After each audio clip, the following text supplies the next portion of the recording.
Hey players, Rick here with Game Trade Media on the floor here at GenCon 2018 in Indianapolis, where it has happened for quite a few years. We're with Gale Force Nine's Aaron to tell us a little bit about Vault of Dragons. Aaron, tell us everything, not a little, everything. All right, everything. Here it is. So Vault of Dragons is our new D&D themed board game. It takes place in the same storyline as the new Dragon Heist campaign, but with a twist where in our Vault of Dragons board game, each player is taking on the role of one of the 4 villainous factions of Waterdeep. So when you say villainous factions, I could expect to be playing maybe some of the Zentirum. The Zentirum are one of the factions, led by the Mad Wizard Manshoon. So with the Lord Neverember having hidden his 500,000 embezzled coins somewhere in the city, Manshoon's looking to undermine the power structure of the city with that gold. You also could be playing as the Castellanters, who are looking to use the gold to buy back the souls of the children that they've sold. They've sold their children's souls to Asmodeus. You also can play as Bregan Darth, as one of the Drow Mercenary Company, or as the Xanathar. That's crazy. That in this game you're going to be playing those villainous factions, like you said, to undermine the city, the world, just to get better power play, right? And you said that, or before we came on camera, we went over and looked at the board, and there were some locations that are like, if you've read any Forgotten Realms books, there's some locations that are pretty cool. What are some of your favorite locations that players will expect to see? So there's 24 different locations in and around the city. You might even be able to see on the banner here. We've got some the locations there. So 24 different locations. The one I think maybe that's nearest to dearest to my heart, I've always liked the old Zablob shop. It's this kind of curiosity shop in Waterdeep that has a stuffed beholder behind the counter. And it's a fun location. It's a really fun illustration. The illustration for the kill quest is also a clever little joke that I'll let players see when they open up the game. But all the illustrations are new. Really, really talented artist did all new illustrations for all the locations and the dungeons, and they're great. He's got a really great style. So what is that individual's name so we can give him a formal shout out? Absolutely. Thank you, Nathan Anderson. He was a pleasure to work with, and just the art on the locations is really top notch. So another thing that you kind of mentioned, and as I'm looking at here, I see the Yawning Portal, and the Yawning Portal is an iconic spot within Waterdeep that takes you into a very dangerous place. So can we give that away too? Is that dangerous place we're going to be going to? Yeah, absolutely. So when you're playing the game, you have the different Waterdeep locations, and then next to the Waterdeep locations is the Yawning Portal. And the Yawning Portal is your entry point into the Undermountain. So, and in the game, that's true in the lore and is also true in the game. So you send your followers to the Yawning Portal, where they can enter through the main actual Yawning Portal, or they can enter through the cellar door or the back room entrance, paying a different entrance cost to do that, and enter the dungeons of the Undermountain.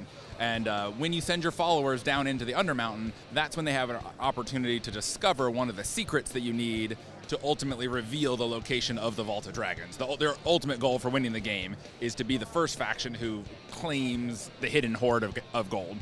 So when you talk about gold, and looking at the board here again, you have gold tokens that look amazing, the gold dragons and tiles, and what. But that's not the only currency in this game. There's some other currencies that are really important. So there's a lot of different things you can collect. Send your followers out in the city to collect and find and wheedle and steal. You can of course collect treasure and magic items. But one of the key bits of information in Waterdeep, it's the city of secrets. It's rumors, it's information. So in the taverns of Waterdeep and the markets of Waterdeep, your followers can buy or overhear rumors, which then can in turn lead you to more secrets, more magic items. And one of my favorite gameplay mechanics in the game is how the rumors work. Is that when you first get a rumor token, it's new. You put it on the new side, face up in front of you. But rumors are, they've got a shelf life. Something that somebody told you in the back alleys of Candle Alley, it's not going to last forever. You've got to act on it soon. So rumors age. Your new rumor, the next round, will become an old rumor. And at the end of that round, it's not a rumor anymore at all, and you have to discard the rumor token. So that means that currency has, like you said, a shelf life of about 2 rounds. And so if like you said, if you're on Candle Avenue and I'm on Swords and I get a bunch of information here, I can only spend it in that 2-round time frame. But again, as we're looking at this, I see that there's these miniatures, and I'm guessing those represent our minions in our house. Yep, that's right. The game comes with 40 really, really nicely sculpted, they're about 18, 20 millimeter scale miniatures, as wizards and rogues and fighters, just the classic classes you're going to bring to any fight. So all the different factions can hire followers to do their bidding. send them out into the city, and then each class of follower brings a different ability to a fight. And they also each bring a different type of dice. So when you're fighting, each class of follower allows you to roll an additional dice to choose from. Wizards also give you some rerolls, and rogues are the ones who do the damage. Rogues allow you to roll a casualty dice. So rogues is how you kill people. If you want to kill people, you bring a rogue. So you can roll critical hits in combat if you roll a natural highest number on one of your attack dice, which means rogues who are rolling a d4 crit all the time, whereas wizards and fighters roll crits less often but are rolling larger dice. So are more likely to roll high numbers. It's a really fun combat system that rewards a little bit of thinking, but still resolves a combat in 5 or 10 seconds. That's super cool. And any game in the Dungeons and Dragons arena wouldn't be a game without treasure and magic items. So, what are some of the magic items one might see in this game? So the magic items, there's a deck of 50 treasure cards and 50 magic items. Every magic item card is different. They include lots of favorite magic items from the Dungeon Master's Guide, some that we made up ourselves. One that I have a little soft spot for is the Jealous Sword. That is, if you play the Jealous Sword, it's the only magic item you can play in a fight. It won't brook any other magic items being used at the same time. There's also cursed items, which give an advantage and a disadvantage. So like the cursed axe does an extra casualty to your opponent. You're doing extra damage, you're killing extra followers, but you're also going to take casualties for your followers too. So it's the axe that bites you back. So there's a lot of fun magic items. And also the magic items let you take other actions in the game, like winged boots that allow you to move a character out of sequence and give you an extra movement action or things like that. So everything that a Dungeons and Dragons fan or player would recognize in a RPG setting, they're going to find that flavor here and get all that enjoyment.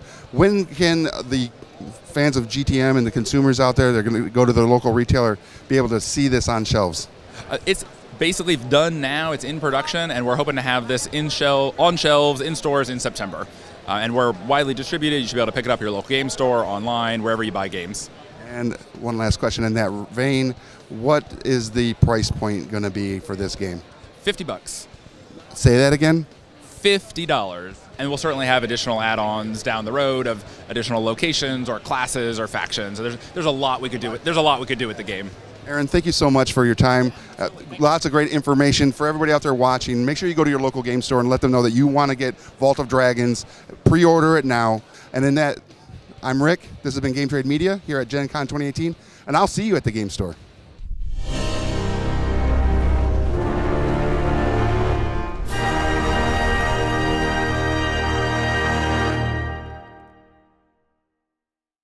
Thanks for watching Game Trade Media. Make sure to leave us a like and click that subscribe button so you don't miss out on any new content.